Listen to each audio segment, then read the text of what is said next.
BHU में hostel में तलबा के दो ग्रुप्स के बीच मारपीट हुई है। जमकर पत्थरबाजी की गई। इस वाक़े के दौरान भगदड़ मच गई। पुलिस मौके पर पहुंची तो पुलिस पर भी पत्थर बरसाए गए। बाद में बड़ी तादाद में पुलिस कैंपस में तैनात की गई। इसके बाद हालात पर काबू पाया जा सका। पुलिस ने हॉस्टल में सर्च ऑपरेशन शुरू कर दिया है। सर्च ऑपरेशन के दौरान एक गैर कानूनी असलहा और 15 बाहरी अफराद मिले। इसके अलावा हॉस्टल की छत पर पत्थर भी रखे हुए मिले।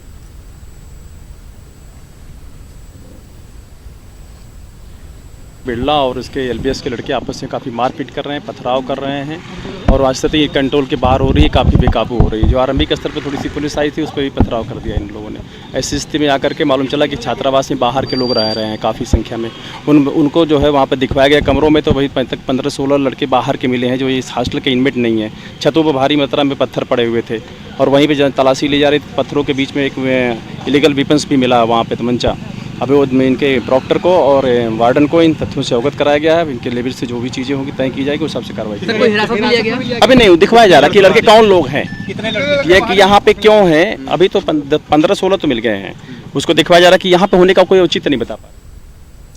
यूपी और उत्तराखंड के साबिक गवर्नर अजीज कुरैशी ने अयोध्या मामले में सुप्रीम कोर्ट के फैसले के तहत राम मंदिर की तामीर के लिए कायम होने वाले ट्रस्ट में ओबीसी, शेड्यूल कास्ट और शेड्यूल ट्राइब को भी नुमाइंदगी देने का मशवरा दिया है। उनका कहना है कि राम मंदिर की तामीर से सभी हिंदू भाइयों के जज्बात जुड़े हुए हैं और ऐसे में मुल्क में रहने वाले हिंदू समाज की अक्सरियत के तबके को नुमाइंदगी दिया जाना जरूरी है। एक बात खास जो उसमें है कि सुप्रीम कोर्ट ने हुकूमत हिंद से कहा है कि गवर्नमेंट ऑफ इंडिया एक ट्रस्ट बनाए। उस ट्रस्ट की तश्कील किस तरह हो, किस तरह बनाया जाए, इस पर गौर हो रहा है। मतलब मेरा मशवरा ये है कि अयोध्या हिंदुस्तान का हर एक हिंदू का जज्बा है, उसकी वर्शिप है, इबादत है, पूजा पाठ है। इसलिए ट्रस्ट जो बनाया जाए उसमें हिंदुस्तान के हिंदुओं की जो जमहूरी निज़ाम के तहत अमल में आना चाहिए, जो सबसे बड़ी आबादी है उनके नुमाइंदे शामिल होने चाहिए। इसलिए इस ट्रस्ट में एक ओबीसी, एक शेड्यूल कास्ट, एक शेड्यूल ट्राइब, 3 लोग शामिल होना चाहिए। तभी जाकर ये ट्रस्ट हिंदुस्तान के हिंदुओं की नुमाइंदगी कर पाएगा। मतलब ये अपर कास्ट के लोग 8-10%, 9% लोग हैं। अगर वो ट्रस्ट इनमें बना दिया गया तो बिल्कुल गैर फितरी होगा और लोग उसको एक्सेप्ट नहीं करेंगे और ये तारीख के लिए एक धब्बा होगा हमारे लिए। यूपी सिडको के सुबकदोश जनरल मैनेजर अजय कुमार श्रीवास्तव और विनीत कुमार श्रीवास्तव को उत्तर प्रदेश हज कमेटी का सलाहकार बनाए जाने पर सवालिया निशान लग रहा है। हैरत की बात है कि दोनों सलाहकारों पर पहले ही बदउनवानियों में मुलविस होने के इल्जामात भी लगते रहे हैं और सबसे अहम बात यह कि सलाहकारों की तकर्री का इल्म वजीर हज और अक़लियती बहबूद मोहसिन रजा को भी नहीं है। पेश लखनऊ से तारक कमर की ये रिपोर्ट।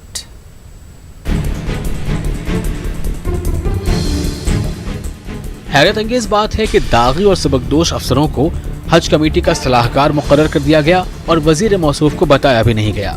ऐसा पहली बार हुआ है जब उत्तर प्रदेश हज कमेटी में सलाहकार मुकर्रर किए गए हैं। मोहसिन रजा कहते हैं कि इन्हें इस पेशरफ्त का इल्म नहीं था। जैसे ही मालूम हुआ तो कागजात निकलवाए गए हैं और सलाहकारों की तकर्री का मामला सामने आया है। देखिए, पहली चीज़ तो ये मामला अभी हाल का ही मामला है, कोई पुराना नहीं है। हाँ, लेकिन सच ये है कि मेरे सामने ऑर्डर की कॉपी रखी है और ये आदेश मैं देख रहा हूँ आपके ज़रिए से और से मेरे संज्ञान में आया है। और सरसरी तौर पर कहीं किसी मीटिंग में भी बात आई थी, लेकिन मुझे ये नहीं पता था कि ये कहाँ का मामला है। और जैसा कि अभी हम देख रहे हैं, हम इसके बारे में मैंने हज कमेटी के सचिव को बुलाया है और उनसे बुलाकर पूरी इसकी विस्तृत जानकारी ले लेंगे और किस नियम के तहत क्या कैसे हुआ है। और भी चूँकि आदेश है तो इसके पहले के भी कोई एप्लीकेशंस वगैरह कुछ होंगी, क्योंकि इसकी जब पूर्ति हुई है, पूरी चीज़ें हैं, तो और भी डिटेल्स मांग लूँ और फिर जैसे डिटेल्स आ जाती हैं फिर हम आपके सामने इसको रख देंगे कि क्या है, किस वजह से किया गया और कौन से नियम से किया गया है। अभी इस पर कुछ कहना मुझे लगता है जल्दबाजी होगी, लेकिन हाँ, ये आदेश है तो मैंने इसको संज्ञान में ले लिया है और मैं इस पर स्पष्टीकरण मांग लेता हूँ। वाज़ेह है कि अजय कुमार पर दौरान मुलाजमत रिश्वत लेने के इल्जामात लगे थे और अब इन्हें 3 साल के लिए 95,000 रुपए फी माह और दीगर सहूलियात की फराहमी के साथ मुकर्रर किया गया है, जबकि विनीत श्रीवास्तव को 40,000 रुपए फी माह दिया जाएगा। मोहसिन रजा कहते हैं कि पहले तो यही देखना है कि सलाहकारों की ज़रूरत है भी या नहीं। देखिए, मुझे लगता है कि ये चीज़ें तो जब उठती हैं जब हम इस पर हमारे संज्ञान में आए और हम समझें कि वहाँ कोई ज़रूरत है या हमारे अधिकारी हमारे साथ बैठेंगे, हमारे सामने जब इसकी विचार विमर्श होगा, तब हम समझेंगे कि हमें कहाँ पर ज़रूरत है, कहाँ पर नहीं है। क्योंकि अभी हमें वहाँ पर किन किन चीज़ों की ज़रूरत है, इसको लेकर ही अभी हम बहुत सी चीज़ों को डिस्कस करेंगे। क्योंकि आपने देखा पिछले 3 सालों से लगातार हज हो रहा है, अच्छा हज हुआ है और हज में किसी तरह की कोई शिकायत नहीं आने दी गई। जहाँ तक ये मैटर जो आप लेकर आए हैं, इसको हम बहुत जल्दी ही रूल आउट कर देंगे। और आपसे ये मैं आपके चैनल के माध्यम से कहना चाहता हूँ, कोई भी चीज़ हमारे यहाँ जो भी होती है बहुत ही साफ़ सुथरी, कहना चाहिए दूध और पानी की तरह साफ़ होगी। अगर कोई चीज़ ऐसी हो गई है तो उसके बारे में पूछ लिया जाएगा और पूछकर उसका निस्तारण करेंगे। इस सिलसिले में सेक्रेटरी को तलब कर लिया गया है। मोहसिन रजा कहते हैं कि प्रिंसिपल सेक्रेटरी और दीगर अफसरान से भी बातचीत की जाएगी और फिर इसी रोशनी में यह देखा जाएगा कि ऐसा क्यों हुआ है और इसकी जरूरत है भी या नहीं। न्यूज़ 18 उर्दू के लिए लखनऊ से तारिक कमर की रिपोर्ट। तलाक़ सलासा को गैर कानूनी करार देने के बाद जिला अदालतों में तलाक़ सलासा के मुकदमों में नुमायां कमी आई है। इलाहाबाद की फैमिली कोर्ट में भी तलाक़ सलासा से मुताल्लिक़ ताज़ा मामलात बराए नाम हैं। आइली क़वानीन के माहिरीन का ख्याल है कि तलाक़ सलासा के खिलाफ कानून नाफिज होने के बाद मुस्लिम समाज ने अब ज्यादा मुहतात रुख इख्तियार किया है। वहीं कुछ वुकला का कहना है कि कानून के खौफ की वजह से भी तलाक़ सलासा के मामलात में कमी देखने को मिल रही है। एक रिपोर्ट।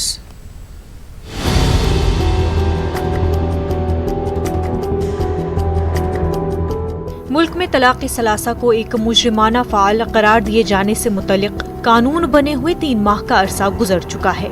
तलाक़ सलासा को गैर कानूनी करार देने का असर फैमिली कोर्ट पर भी साफ दिखाई दे रहा है। जिला अदालतों में कायम फैमिली कोर्ट में तलाक़ सलासा के मुकदमात में इस वक्त नुमाया कमी देखने में आई है। फैमिली कोर्ट के मुकदमात से वाबस्ता वुकला का कहना है कि गुज़िश्ता 3 महीनों के दौरान तलाक़ सलासा के केस बराए नाम ही दर्ज हुए हैं।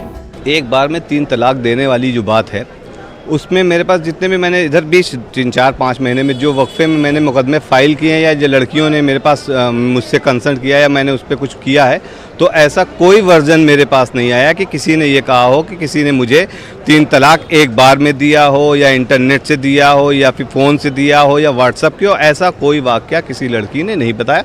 उनका सिर्फ और सिर्फ है ये कि मुझे परेशान किया जाता है, घर में परेशान किया जाता, रहने नहीं दिया जाता।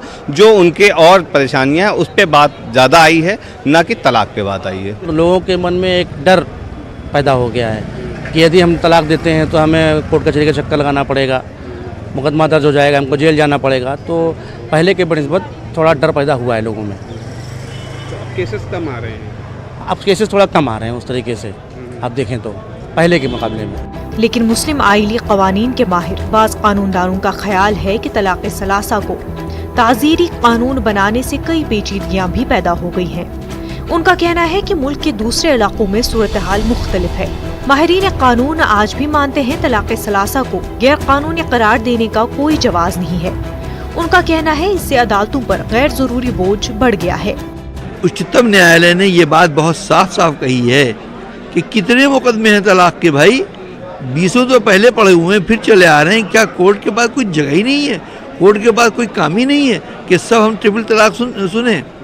तो इनसे इसी तरीके से हिंदुस्तान में तमाम उच्च न्यायालय, चाहे वो मद्रास का हो, चाहे वो कलकत्ता का हो, चाहे वो आपका मध्य प्रदेश हो, चाहे उत्तर प्रदेश, इतने केसेस आए हैं। उसकी वजह ये है कि लोगों को इस बात का इल्म नहीं है जिन्होंने ये एक्ट, ये अधिनियम बनाया जो 1919 में पारित हुआ है, जिसके होने की कोई आवश्यकता थी ही नहीं।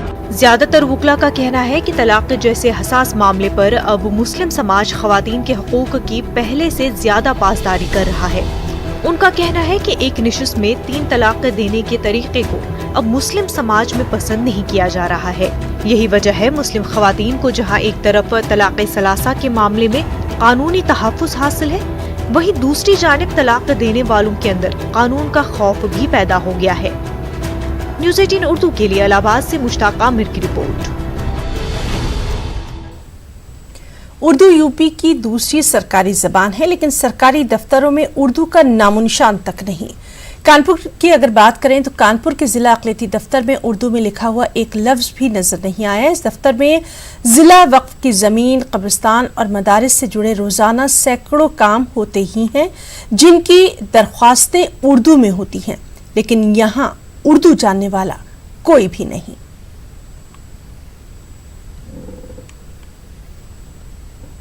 कानपुर के नहीं, पूरे यूपी के अल्पसंख्यक कार्यालय और निर्देशालय और रजिस्ट्रार ऑफिस में उर्दू के लोग हैं ही नहीं, उर्दू के जानकार ही नहीं है, ज्ञान वाले नहीं हैं, बल्कि ऐसे लोग रखे जा रहे हैं जिनको उर्दू नहीं आती, हिंदी सिर्फ आती।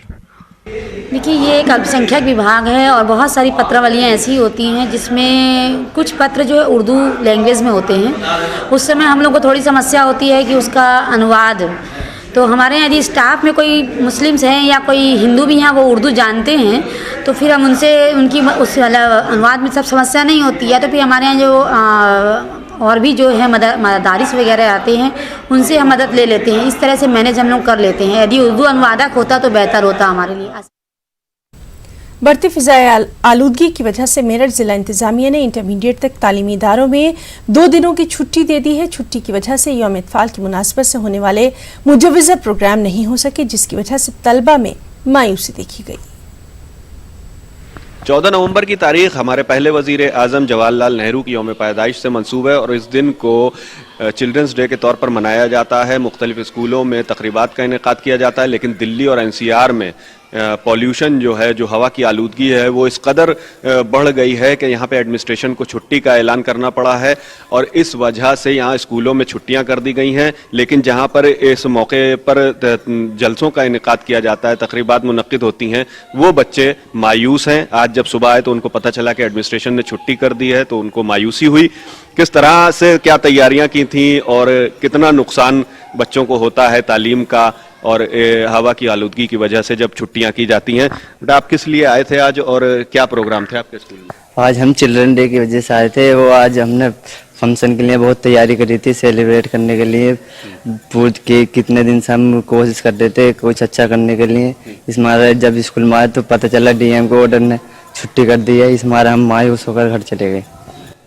तो अभी बेटा, आप लोग किस लिए आए थे और अभी आप ड्रेस में आई हैं, क्या पता चला आके यहाँ पे? क्या आज प्रोग्राम क्या था स्कूल में? सर, आज चिल्ड्रन डे था। हम चिल्ड्रन डे की तैयारी पूरी अच्छी तरह से कर रहे थे, तभी DM के ऑर्डर से छुट्टी हो गई थी, तो सर ने हमें वापस घर भेज दिया था। अच्छा, अभी आप स्कूल आई हो तो पता चला आपको कि छुट्टी हो गई? जी सर। आपके यहाँ प्रोग्राम की आप लोगों ने जाहिर सी बात है तैयारी की होगी। क्या क्या प्रोग्राम होने थे इस दिन को और कितना पॉल्यूशन का असर अभी पड़ रहा है बच्चों पे? मैं MG पब्लिक स्कूल से अध्यापक हूँ। हमारे स्कूल में हर साल चिल्ड्रन डे पर प्रोग्राम होता है चाचा नेहरू की याद में। आज भी इसी तरह हमारे स्कूल में प्रोग्राम था, जिसके लॉटरी टिकट भी थे, ये मेरे पास हैं मौजूद। बच्चों को लकी ड्रॉ निकलना था और एक फंक्शन होना था, जिसमें फंक्शन में चाचा नेहरू का रोल भी कर रहे थे कुछ बच्चे और डांस वगैरह था, आयोजन किया गया था। लेकिन DM आदेश अनुसार आज सुबह जब बच्चों को पता लगा कि आज हमारे स्कूल की छुट्टी रहेगी, तो बच्चे नर्वस हो गए और उनको वापस जाना पड़ा। बहुत उनको दुख हुआ कि हम 5-6 दिन से तैयारी कर रहे थे और आज हमारा प्रोग्राम नहीं हो सका। इस कारण बच्चे बहुत दुखी होकर अपने घर वापस चले गए। कितना पॉल्यूशन है आपके शहर में? लगता है कि इसकी वजह से, प्रदूषण की वजह से बहुत असर पड़ रहा है और एडमिनिस्ट्रेशन को छुट्टी करनी पड़ रही है। जी, हमारे यहाँ पर ज़्यादा पोल्यूशन है, जिससे बच्चे जो हैं बाहर निकल रहे हैं। जो दूर स्कूलों में बच्चे जाते हैं, वो उससे बीमार हो रहे हैं। इस कारण DM को जो है छुट्टी करनी पड़ रही है स्कूलों की। जिस तरह से पॉल्यूशन का लेवल दिल्ली NCR में बढ़ा है और ये एक खतरनाक जो है सतह तक पहुंच गया है, जिसकी वजह से एडमिनिस्ट्रेशन को मजबूरन छुट्टी करनी पड़ी है स्कूलों में। आज और कल स्कूल बंद रहेंगे, लेकिन जिस तरह से 14 नवंबर को चिल्ड्रंस डे के मौके पर स्कूलों में तकरीबात का इनेकाद किया जाता है, जलसे मुनक्किद किए जाते हैं, तकरीरें होती हैं, स्कूल बंद होने की वजह से ये सारे प्रोग्राम आज कैंसिल हो गए और बच्चों पर भी इसका असर नज़र आ रहा है कि जहाँ पे तालीम जो है उनकी मुतासिर हुई है, वहीं पे इन जलसों के ज़रिए जो वो एक सीखने की कोशिश करते हैं, अपने पहले वज़ीर आज़म को याद करने की कोशिश करते हैं और समाज में एक मैसेज इसके ज़रिए देने की कोशिश करते हैं, वो सब भी मुतासिर हुआ है। और सिर्फ इसकी वजह है कि जहर जो घुल रहा है, हवा में घुलता जहर जो है, वो इसके लिए जिम्मेदार है। लेकिन देखा जाए तो सरकारी सतह पर भी और समाजी सतह पर भी इसके लिए कोई ऐसी पेशरफ्त या ऐसा कदम नहीं उठाया जा सका है अब तक कि इसमें कमी की जा सके। कैमरा पर्सन अभिषेक शर्मा के साथ तंजीर अंसार, न्यूज़ 18 उर्दू, मेरठ।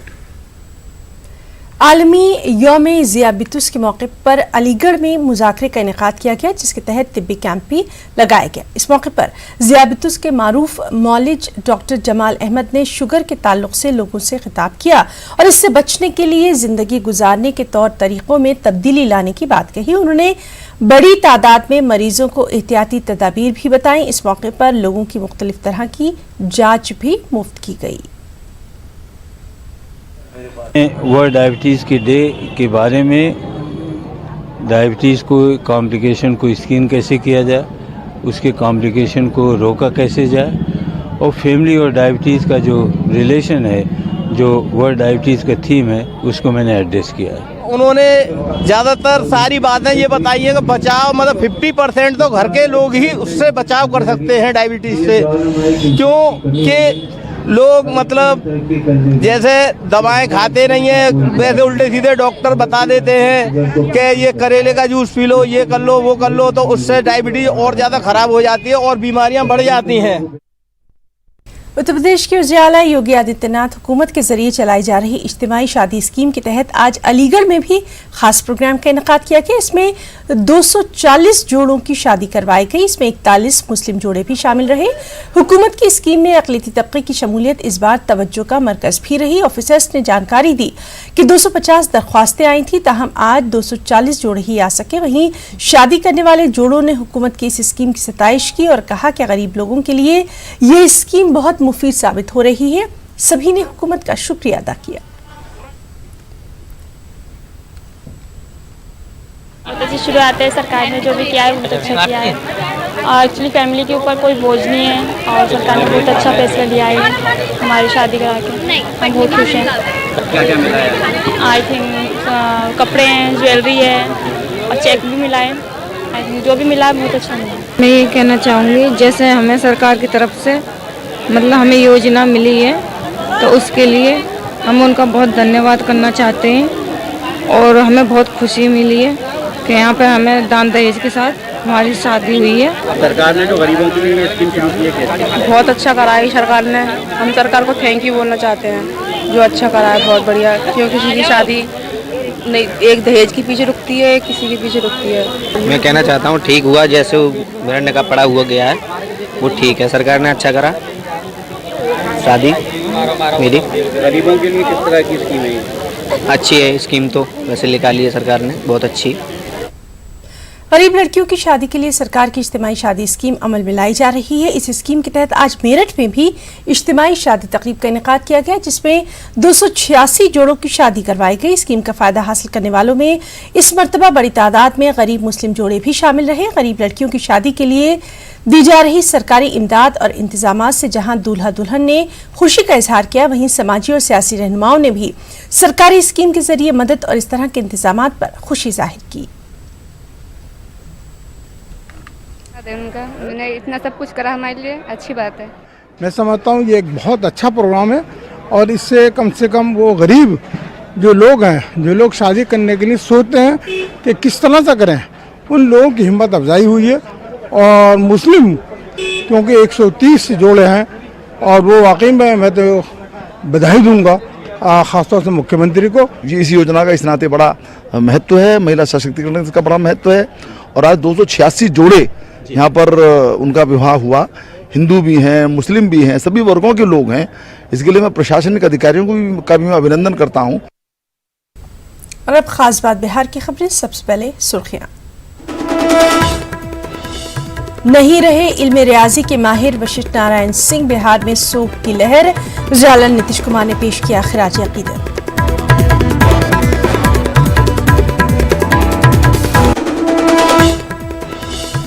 वशिष्ठ नारायण सिंह के इंतकाल के बाद पीएमसीएच इंतजामिया की बड़ी लापरवाही, रिश्तेदारों को नहीं मिली एम्बुलेंस। न्यूज़ 18 की पहल पर टूटी नींद।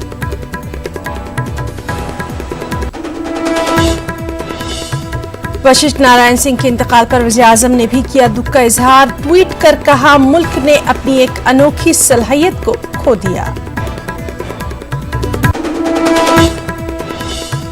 पटना यूनिवर्सिटी में माहिर रियाजी वशिष्ठ नारायण सिंह के नाम पर कायम हो चेयर। माहिर तालीम नवल किशोर चौधरी ने उठाई मांग। पटना के कोतवाली थाने में लगी आग, कई फाइलें जलकर खाक, शॉर्ट सर्किट बताई जा रही है आग की वजह।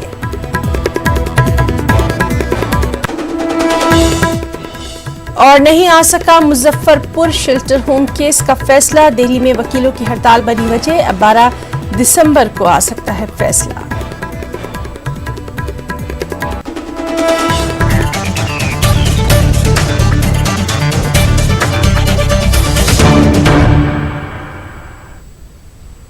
बिहार के पटना से फिर शर्मसार करने वाली तस्वीर सामने आई। पटना से अस्पताल इंतजामिया की बड़ी लापरवाही का मामला सामने आया। माहिर रियाजी वशिष्ठ नारायण ने पीएमसीएच में आखिरी सांस ली, लेकिन माहिर रियाजी वशिष्ठ नारायण की लाश पीएमसीएच से ले जाने के लिए एम्बुलेंस मुहैया नहीं कराई गई।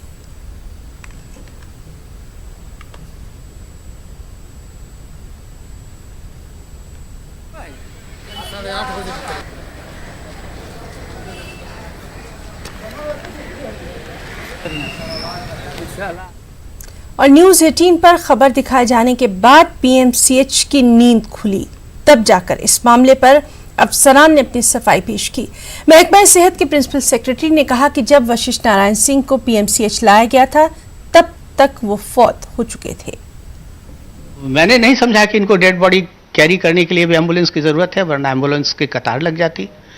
लेकिन 15-20 मिनट के बाद कुछ लोग आए और उन्होंने मुझसे कहा कि एम्बुलेंस चाहिए, तो एम्बुलेंस उपलब्ध करा दी गई और एम्बुलेंस से उनको भेजा गया। पिछली बार भी उनके इलाज पर हम लोग पूरे तौर पर तत्पर थे और लगातार माननीय मुख्यमंत्री के कार्यालय से उसका सुपरविजन हो रहा था कि उनका इलाज ठीक से हो रहा है या नहीं हो रहा है।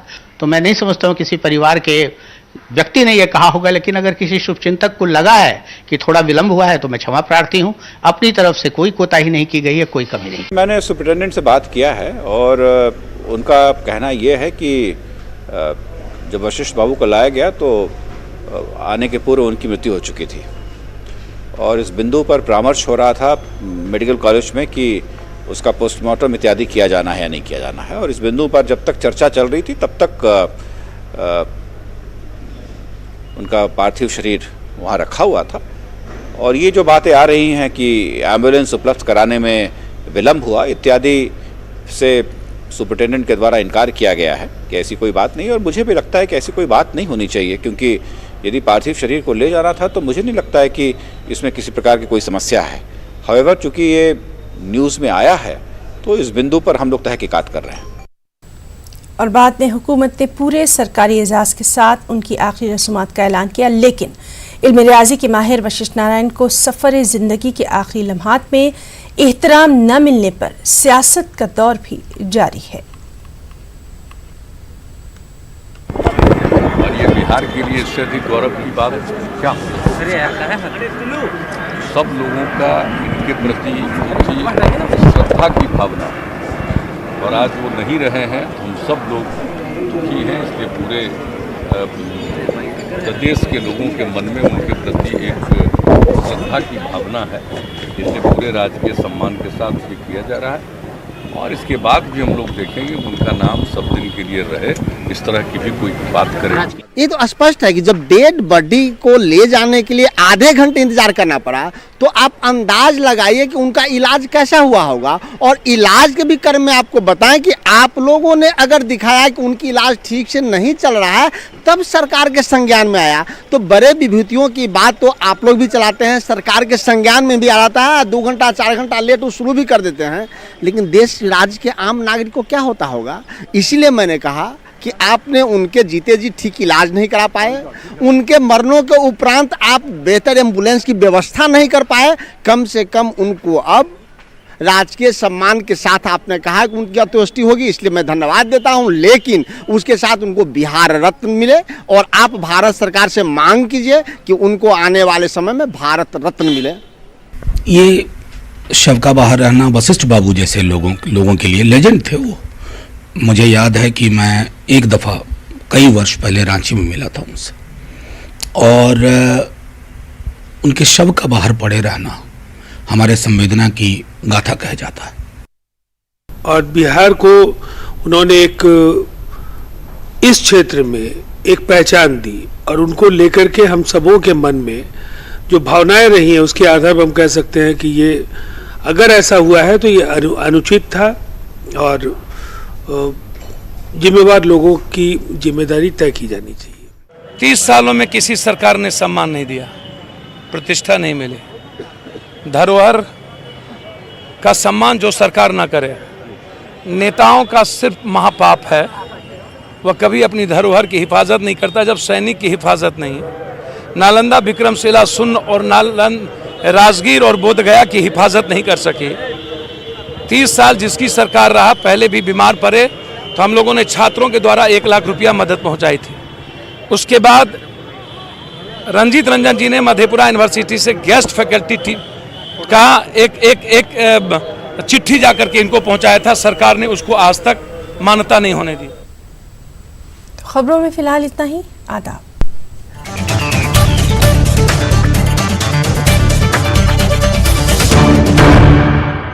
इस न्यूज हेडलाइंस के प्रायोजक